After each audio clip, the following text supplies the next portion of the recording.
Welcome to The Jury is Out, a podcast by and for trial lawyers looking for better ways to serve their clients. Your co-hosts are John Simon, founder of the Simon Law Firm, and St. Louis attorney Eric Veith. Welcome to The Jury is Out. I'm Eric Veith. I'm John Simon. And today we're here with Judge Glenn Norton.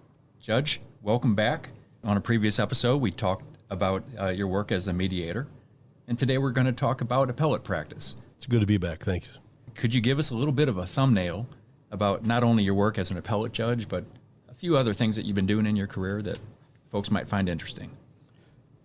Grew up in North Missouri, and after college went to law school at the University of Missouri Columbia and practiced law in Northeast Missouri for about 10 years.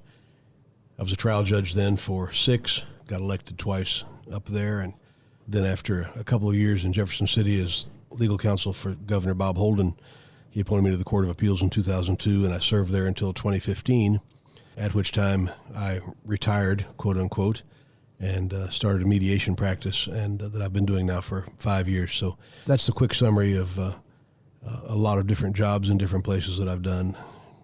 There's various kinds of personalities that come up and argue in front of the judges. Are there some that are hurting their legal case by virtue of their personality or their way of presenting? Or is it easy enough for an appellate judge to look past those distracting things and always get to the matter at hand? I think looking past the distracting things is easy if that's really all it is. A lawyer who is prepared but isn't the most eloquent can still win the day every time if they've got the right case and they've got the right supporting case law and they make a good argument. Maybe their tone of their voice is not as pleasing. Those things are not going to be a problem. The things that you're not going to get around in terms of lawyers who are doing things differently or not arguing correctly, or lawyers who will get up there and try to argue with the appellate judges. Or I've had lawyers try to talk over me while I'm trying to ask them a question, and they're trying to interrupt and talk while I'm talking. That never goes well. And I've seen them do it. I knew of one appellate judge who got up and walked off the bench during an oral argument because the lawyer would refuse to stop talking and listen to the questions that were being asked. And there's no future in that. You can't do it. And so that idea. The other thing lawyers do from time to time, and I've stopped lawyers during oral argument, and I've said, "Counselor, stop. You're saying disparaging things that are personal about the trial judge who ruled against you. Are you unaware that we all know each other and that we're all friends? Because you're not helping your case." But they'll do it without realizing it. So I don't think smart, experienced lawyers do those sorts of things because I think they know better. What I'm hearing you say is that just go up and be yourself and the court will see through it. I think that's absolutely right. I think those folks who are very eloquent and they're good speakers, but are also prepared and know the case and are strong on the law, are always going to be received pleasantly by the court, but they're not going to win just because they can give a good speech. That's just not what's going to happen at the Court of Appeals. Several decades ago, I think briefs tended to be more formalistic in their use of words. I don't know if you're familiar with Brian Garner, the writing guy, who says more plain language, take your long brief and trim it back by half and just get to it. Use colloquialisms, you can use contractions, that kind of thing. I'm not just asking you about you, but what about other judges? Are they comfortable with these sorts of developments? Some are and some are not. Interesting, you mentioned Brian Garner. He's written some great books on legal writing, and I think he does a great job. If you Google me, you'll find the interview that he did of me and put me on his website talking about legal writing and what works and what doesn't. And he's an advocate for not having any citations to cases in the body of your brief. We read things for content, and we want to learn whether it's a mystery we're reading for enjoyment or whether it's a legal brief that we're reading. And yet we write them and turn them into the court, and we write along. We have a sentence and this big long list of citations, and then we have another sentence and a big long list of citations. And it's difficult to read that the way we read everything else in life. And he said, just put endnotes in there and put those citations at the end. You can always go back and look at them when you want to, but it reads so much better. And it was something that I thought sounded great. There were a few of us on the appellate court thought it was great. We mentioned it to the Supreme Court, and they said, if you start doing that, we're going to send them back. We're not going to accept the opinions if you do them that way, because I thought about doing the opinions that way. They didn't, but the Supreme Court was against that idea. They liked the more formal approach. When was that the Supreme Court voiced that opinion? 10 years ago, probably. I started to say 5, but I've been gone 5. You know how that works. And I say they voiced that. That was probably something that was voiced at a cocktail hour at a judicial function. It wasn't some mandate from on high that they gave us. It came up in conversation, and they did not seem to be very interested in it. So, and there are just a lot of judges at the appellate level, both at the Intermediate Court of Appeals and the Supreme Court, who are very comfortable and very happy with the formal side of things. They like it that way, and they want it to stay that way, and they don't want to change. What is done when you're on the Court of Appeals? What did you do before the argument? I mean, you reviewed the briefs and studied the briefs. Was there any discussion with the other judges on the panel about the case before argument? Sometimes. Before the oral argument, the cases that I would be writing on that particular docket, which would always be about a third of the cases I would be responsible for being the author of the opinion. The author of the opinion that's been chosen in advance is always more familiar with the case than the others. I would read the briefs, but I wouldn't dig into the legal file on a case that one of my fellow judges was writing unless and until something came up that I needed to do that on. You just don't have time to do it. But there would be times that I would come up with something I would see something that was a red flag, or I'd say, but this could be a problem, whatever. And then I might then say hey, Judge Richter, on that Smith case that's coming up, look at the second point because I think it's kind of squirrely. There's something weird going on there. What do you think about that? Because I want to give them a heads up that it may be worth taking a closer look. And so we do have those things from time to time. Not every docket has that kind of case in it, but once in a while it'll come up and we'll talk about those. How often does a good oral argument change the first impression of a judge? After, I assume you read the briefs. Not often. There are times when oral argument can change a mind. Many lawyers that argue at the Court of Appeals get a question from one of the judges. They're immediately on the defensive. They think somebody's trying to either show something they're saying is wrong and don't realize that maybe what I'm doing is asking you this question, that it's a softball I've just tossed you because I want you to help me convince my fellow judge that you're right. And so I always tell lawyers, be careful. Don't assume every question is a trap. It may be me trying to help you bring someone else along. So in those instances, it can help persuade someone perhaps or get some questions out there. The ability to answer questions and do it well is the part of oral argument where you can help your case a lot. I've often told lawyers that you can lose a case on oral argument probably faster than you can win one. At the same time, you can't not argue a case, because when you get that notice that says if you don't argue it, you don't have to, if you say, well, I'm not going to argue it, you've just sent the first message in, this is not a big deal. And you just can't do that if the case, unless you're on a budget where you just can't afford, the client can't afford to pay you to argue the case, you've got to argue the case. So, Judge, do you think being a trial judge was an advantage for you when you got on the Court of Appeals? I can't even imagine doing the job without having the trial judge experience behind me first. We've got some wonderful appellate judges who are friends of mine and who I have a lot of respect for, and who are great judges who were never a trial judge. And I think they do a great job. We've got some academicians that make it onto the appellate bench that never were trial judges or trial lawyers, and they do a really nice job. But they're all coming to me or one of the other trial judges who was there saying, what happened here? What's going on in this situation? Because if you lived it, you're reading a transcript and all of a sudden there's a break and then something happens and went crazy, and you look at it and you say, okay, wait a minute, something going on, because you've been there. And I think the job was much easier for me having seen the trial court and done that, had that experience, presided over multiple jury, just being involved in those cases. You were mentioning the pace, and I'm thinking of what's required of a trial judge in terms of making decisions, making rulings, spur of the moment, no opportunity to research or read a case.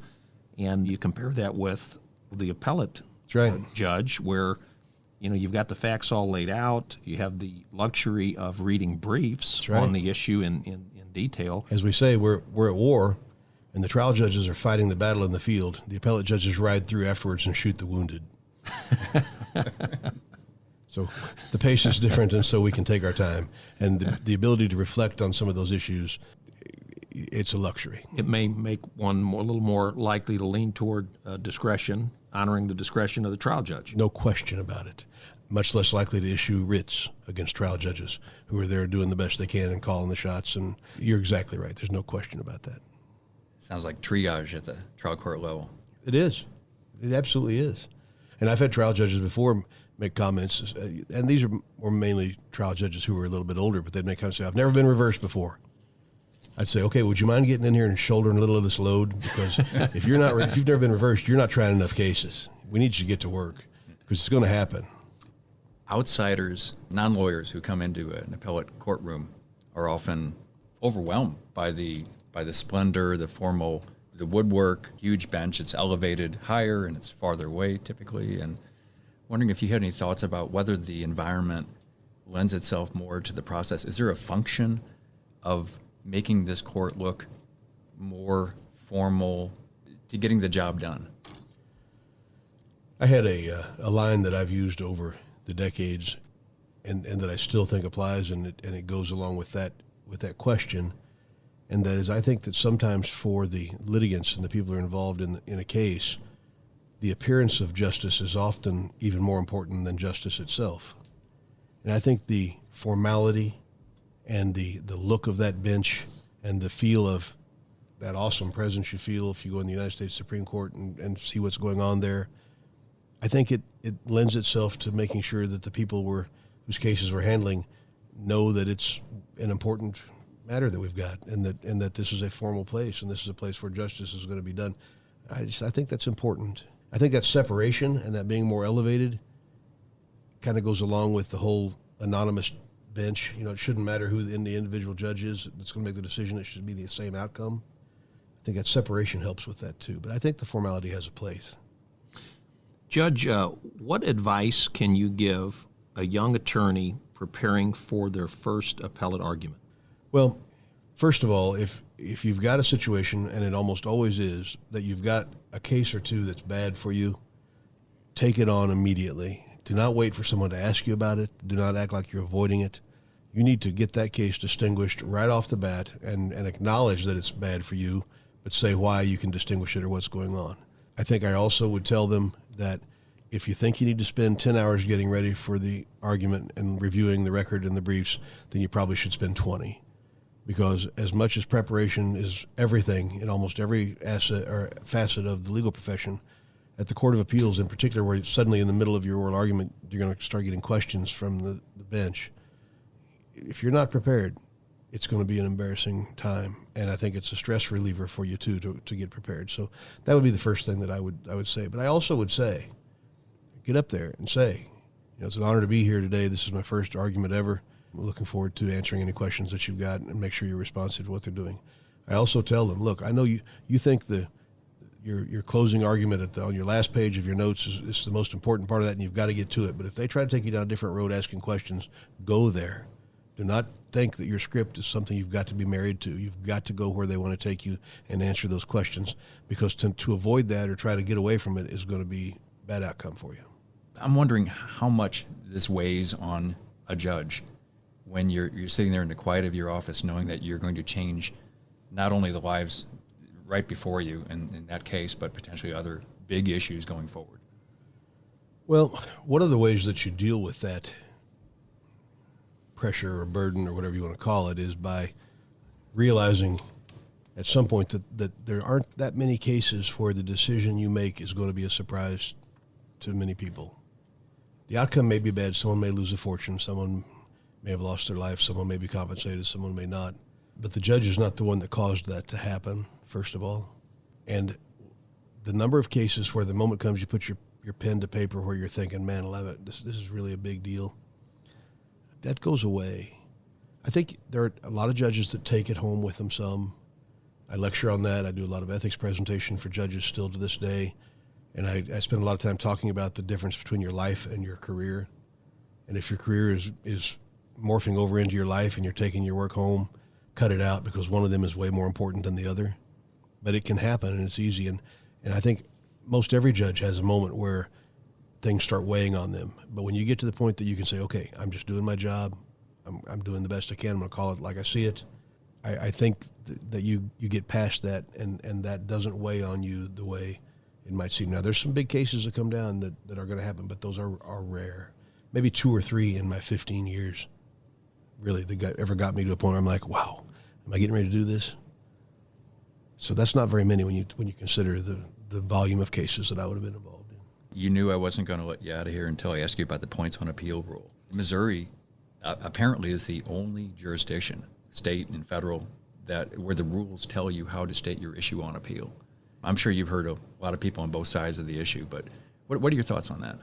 We're the only state that has a rule that talks about points relied on and what has to be in them, and then follows it so rigidly that you can actually get your appeal dismissed for failure to follow the rule, and takes it to that extreme. I agree with that. I think every state has some requirement that you frame your issues on appeal so that everyone knows what it is you're arguing about. I mean, because that's the purpose of the rule. Now, somewhere along the line, decades and decades ago, and I would have no idea when that was first implemented, but long before any of our times, when that rule was passed, I've got to believe they did it to make sure we were framing the issues and so forth. And then people started getting crazy about how rigid they want to be. I think that the appellate judges are much less rigid than they were. Some of the older judges, when I first went on the court, that generation before, they would not hesitate to throw an appeal out if it was wrong. I just don't see that happening the way it used to. Somebody might fuss at you a little bit. You might get one really conservative judge who complains about it, but it's not likely that it's going to happen that way. And so I just don't see that. I mean, maybe there have been. Have you seen any recent cases where somebody's been dismissed for points relied on? Not recent, but over the last few decades, I think I've seen a few. I can tell you that I've talked to a number of appellate lawyers who are discussing the points on appeal, and pretty much agreement throughout the room that it's one of the most stressful points of writing your brief, because a lot of people have been hearing the stories about how somebody lost an appeal based upon the points. Yeah, and I still think it's good to spend time making sure you fine-tune those and make sure that they're correct. I think it's far less likely now that you're going to get tossed out because of that if you make an effort to try to follow the rules and you do, But it's rigid, it's a little scary, and I do get that, but it's not going to change. It's not going away. Stare decisis. We're supposed to follow precedent, but there's many decisions saying, well, where precedent becomes unfair, you don't follow it. How does that boil down in your mind? Do you have a heuristic or some way of approaching that concept, or did you when you were an appellate Should the judge? Constitution be strictly construed, or is it a living, breathing document? I think it's a very similar question. Stare decisis is something that's used a lot. If a lawyer's got a case that they think is right on point and helps them, then they talk about it way too much. I was never a big fan of the theory because I think that while we have to use precedent to help us map out where we're going to go for a number of reasons that I can talk about, but I think that there are a lot of cases where they can be distinguished, where the outcome is going to be different because it's not the same case. The more complicated the case is, the less likely that precedent is going to be right on point. The benefit of the idea of following the decision that, the previous decision stands, it's, you got to follow that. The whole theory is predictability. You know when you get to trial that there's certain things you can and cannot do because the appellate courts have spoken on that topic and told you what can come in and what can't, et cetera, et cetera. And so you live by those rules, and there's a certain comfort in knowing that you should be affirmed if, in fact, that happens that way. But I think it's overused in those cases. I saw an article you had written for the Bar Journal on stare decisis, and I read that, and I found it interesting when you talked about vertical versus horizontal stare decisis. Maybe that's a common way of saying it, but as far as I know, you coined that phrase. I had not seen that before, but the idea that is another appellate court going to be bound by what I say, in my opinion, in this appellate court, that's horizontal. Or as opposed to the trial judges following what's been handed down by the Court of Appeals, that's the vertical stare decisis. I think in that vertical setting, the concept is used and should be used every day, because the trial judges, in an effort to try to be affirmed, need to do what's been found to be okay in the past. I think at the appellate level, what the Court of Appeals judges in Kansas City, although they're dear friends of mine, what they say on an issue doesn't mean anything to me. Now, I like to look at it for guidance. I like to see what they say. But if I don't agree, then we'll let the Supreme Court decide which district is correct. If you had to invent the appellate courts right now, and there's nothing there, but you're going to invent the way it's handling, is there something that you would like to put into the system that might make it flow better or easier, or is it as good as it's going to get as far as you can tell? Am I the king of the? You're the emperor, court? Right? I'm the emperor. The intermediate appellate court shouldn't have to hear every appeal just because somebody files one. The intermediate appellate court should be able to look at it as the Supreme Court does and say, no, yes, no. Because if they did, we'd be able to handle the cases that should be on appeal and should be decided much more quickly and get to the issues that are important much more quickly and efficiently. There are those who would say that that means that people aren't getting their appeals heard, but we trust the Supreme Court to do it. I'm not sure where the distinction is in that regard. No, maybe everybody should have a right to appeal to someone. Okay, that's fine. I think that one of the things the appellate courts do that they shouldn't do, and some places do it and some don't, the Eastern District here in St. Louis, we would give any lawyer that asks for oral argument gets oral argument on every case. I think the court should decide which cases merit oral argument and which ones do not. And you won't have so many arguments on cases that just don't need to have argument. And that streamlines the process. When we went to the electronic filing of briefs and everything was being done electronically, it made a big difference in the way we handle the cases. But even that, which everyone knew had to happen at some point, you would have thought we had told all the judges at the Court of Appeals that they had to go build a new courthouse or something. I mean, it was just absolutely an undertaking that we're old fuddy-duddies, no matter what we're doing, we like it the way it is. I like my paper. I like to read it. And part of it is because as you're reading a brief and then you want to look at the legal file, then you want to look at the transcript, we all ended up with 2 monitors on our desk so you could have 2 documents open at the same time. What did they say 3 pages ago? I mean, sometimes it's just easier to read it if it's page by page rather than having to look through it electronically. But some of those things help. Judge, I couldn't agree with you more on the making it discretionary on the appeal. When we do get a verdict, I think most often it's an appeal is filed for leverage. Mm-hmm. They want to leverage and talk to you about resolving it. And the other thing, too, is if it's an unexpected result, maybe a verdict a lot larger than the defense anticipated or what the lawyers told their client, they need to have some justification. Somebody made the wrong call. They didn't see it coming. And so it was the trial judge that did this or the trial judge that did that. And I see that all the time. I've never had a verdict of any kind, of a significant verdict where after the verdict they said, well, we're going to go ahead and pay you the verdict. Right. It's always appealed. It's a guarantee. Well, in the previous session we did when we talked about mediations, anytime we're talking about resolving the case now so that the injured person or the business parties can have their money now, the other side of that coin is, or you can wait and have a trial a year from now and then you're going to have an appeal. You just know that's going to happen. It's going to delay the process even longer. And so that's factored in every case. There's not any discussion about would there be an appeal or not. If the result is bad, there's going to be an appeal, and it's going to take some time. Yeah, and that's what I tell the clients, that this trial, if you are successful, will not be the end of this process. That's right. And then if you lose on appeal, you may have to go back and have another trial. And I've told those things to parties regularly, and they don't want that. And it takes too long. Here's an item on my wish list, that briefs will be filed in the future in a big PDF that includes the record on appeal. And so when you're reading the brief, you'll see a hyperlink to the section of the transcript where you click it, now you're looking at the transcript. Escape, you're back in the brief. Hit it again, you're looking at the case I cited. Escape, you're back into the brief. Does that sound interesting? Perfect. We talk about it. We talked about ways to do it.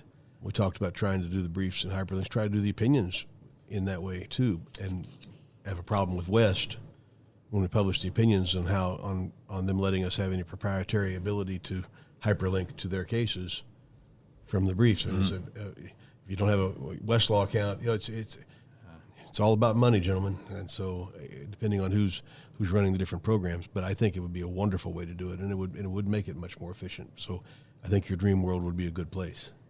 Well, I really appreciate you coming out again for this session on appellate law. It's been enjoyable. Judge, thank you very much. Yeah, thank you guys. I really enjoyed being with you. So this has been another episode of The Jury is Out, and we'll be back next time. This is Eric Feith. John Simon. See you next time. John and Eric would like to hear from you. They invite you to email your comments and suggestions to comments@thejuryisout.law. To learn more about the dedicated trial lawyers of the Simon Law Firm, visit simonlawpc.com.